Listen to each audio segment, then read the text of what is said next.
Most of Asia is watching the Korean peninsula closely right now following an outbreak of hostilities in the Yellow Sea. North Korea fired dozens of rounds of artillery on a South Korean island on Tuesday. At least 2 South Korean Marines are dead.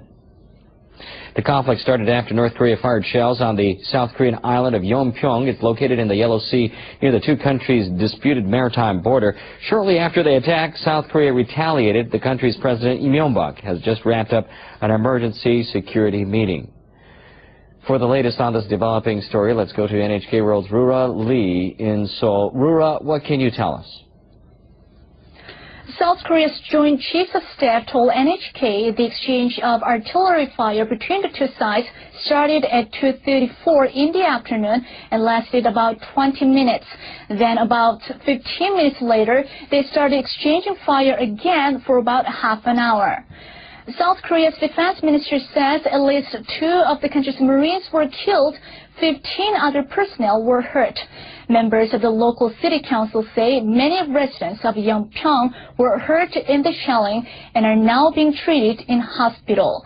Military facilities and houses on the island are on fire. More than 1,700 residents have been moved to safety. There's no left to prevent the flames from spreading. Rura, now South Korea has already retaliated to this attack. What will be its next step?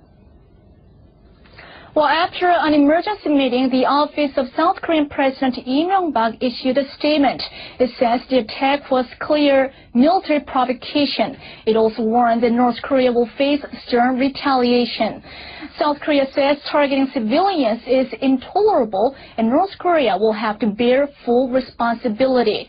Before the attack, the South Korean Army has just started a routine military exercise on Monday near Yeonpyeong Island.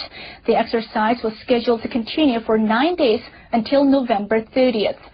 South Korea's presidential office says the North Korean government sent an official letter of condemnation on Tuesday to protest against this exercise. The South Korean government is trying to figure out if this attack was in reaction to its training drill. The South Korea's defense ministry has just sent a letter to the North demanding it halt its attacks immediately. At the same time, it also put its military forces on high alert.